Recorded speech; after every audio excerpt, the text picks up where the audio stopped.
উপায় আর কী হবে? এই তো মুখ্যমন্ত্রী তো ওখানে বসে বসেই বলে দিচ্ছেন যে গরু মানে কষাই আর হবে না, মানে কুরবানি আর হবে না। তা কুরবানি যদি না হয় আমরা এই গরু নিয়ে কী করব?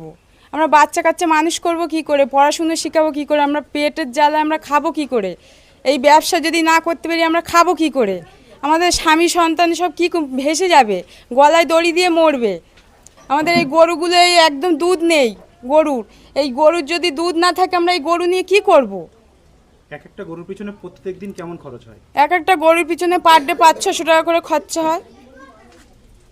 আচ্ছা, বলছে যে আপনারা দুধ বিক্রি করুন, দুধ বিক্রি করে আয় করুন, করে সংসার চালান, এটা কি সম্ভব? তো দুধ বিক্রি করা সম্ভব না।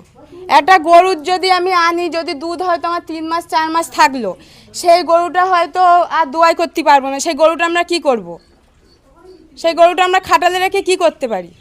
ও গরু তো রেখে কোনো আমরা মূল্য পাবো না। তা আমরা যে দুটো গরু যে এনে দুধ দোবাই করব, আবার যে ব্যবসা কারবার করব, তা তো হবে না। ও গরু এনে কিচ্ছু হবে না। হয়তো 3 মাস 4 মাস দুধ হলো, এবার বসিয়ে কে খাবে? আমাদের নিজেদের পেট চালাবো না গরুর খাওয়াবো? অতদিন বসিয়ে রাখবো কি করে? আপনার কি বাজারে কোনো দেনা আছে?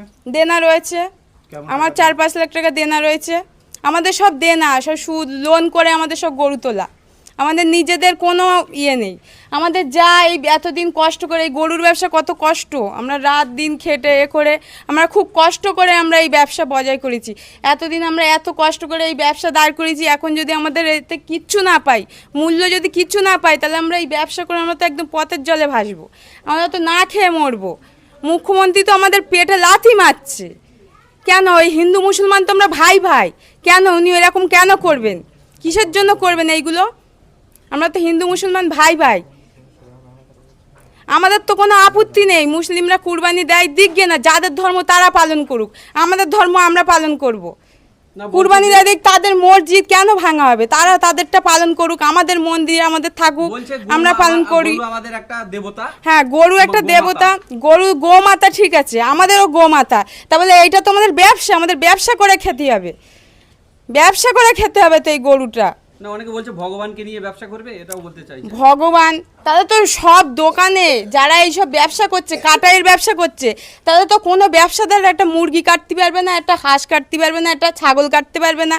তাহলে তো সব ব্যবসাদার বন্ধ হয়ে পেটের জ্বালায় তো তারা সব না খেতে পেয়ে গলায় দড়ি দিয়ে মরবে। তাহলে তাহলে তো সব ব্যবসা বন্ধ হয়ে যাবে। 14 বছর পর্যন্ত গোমাতাকে রক্ষা করতে বলছেন। আচ্ছা, এই যে বলছে যে 14 বছর অবধি যে গোমাতাকে আপনারা রাখতে পারবেন, এরপরে আপনারা 14 বছর পরে কুরবানি দিতে পারবেন, তখন দোষ হবে না? 14 বছর পরে যে কুরবানিটা, তখন দোষ হবে না? এখন দোষ হবে? তাহলে 14 বছর বয়স কত বড় গরুটা হতে পারে? তাহলে ওইটুকুনি গরু যদি কুরবানি দেওয়া যায়, তাহলে এখন কুরবানিটা কেন দেওয়া যাবে না? কিসের জন্য কুরবানিটা দেওয়া যাবে না?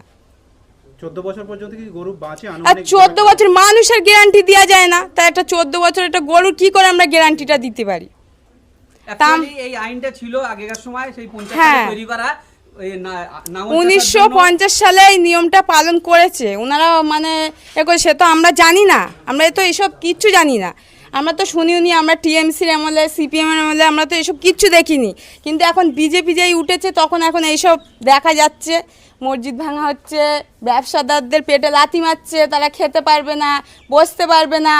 চতুর্ধারের সব বেটা ছেলে, স্বামী স্ত্রীরা সব চিন্তায় মাথা ভেঙে যাচ্ছে যে কি করে খাবে, তাদের বাচ্চা কাচ্চা কি করে মানুষ করবে। আমি এইটুকুনি আবেদন করছি মুখ্যমন্ত্রীকে, এরকম করবেন না, গরিব মানুষের পেটে লাথি মারবেন না। আপনাকে তো এনেছি, আমরাই তো এনেছি, আমরাই তো আপনাকে এনেছি। আপনি তো এসি ঘরে চেয়ারে বসে বসে হুকুম করে বলে দিচ্ছেন যে কুরবানি হবে না, ব্যবসা হবে না। তাহলে এইগুলো কি করে, আমরা কি করে সংসারটা চালাবো, আমরা বাচ্চা কাচ্চা কি করে মানুষ করব? মুখ্যমন্ত্রী বলছেন সোনার বাংলা গড়ে দেবেন। সোনার বাংলা গড়ে যদি দেন, তাহলে কেন গরিব মানুষরা আপনারা পছন্দ করতে চাচ্ছেন না? কেন বলছে যে মুখ্যমন্ত্রী আমাদের লাথি মারছে, গরিব মানুষের লাথি মারছে? কিসের জন্য বলছে? তাহলে আপনি সোনার বাংলা তৈরি করুন, ভালো করে করুন, যাতে গরিব মানুষ যাতে পেটে দুটো ভাত খেতে পারে, কাজকর্ম করে খেতে পারে, তাহলে তো আপনাকে সেই আসনে বসাবে। তাহলে আপনি কেন এরকম করছেন? গরিব মানুষের পেটে কেন লাথি মারছেন? অনেকে বলছে যে এই ব্যবসাটাকে আরো বড় লেভেলের ব্যবসা বা লাইসেন্স করে যারা বিক্রি করে তারা বিদেশে এক্সপোর্ট করতে পারবে, সেই জন্য মুখ্যমন্ত্রী এটা প্ল্যান মাফিক করছে, এটা কি আপনি কি বলতে চাইছেন? এটাকে কি বলবো, আমরা তো আর বিদেশে যেতে পারবো না, আমাদের তো অনেক টাকা পয়সা নেই যে আমাদের কোটি কোটি টাকা আছে যে আমরা বিদেশে গিয়ে কারবার করব কি কাউকে দেবো যে দিয়ে আমরা ঘরে বসে বসে ব্যবসা করব। আমাদের কোটি টাকা না, আমরা খুব কষ্ট করে গায়ের রক্ত ঘাম করে আমরা এই ব্যবসা দাঁড় করিয়েছি। গায়ের রক্ত আমরা জল করে এই একটু একটু করে তিল তিল করে আমরা বড় করেছি।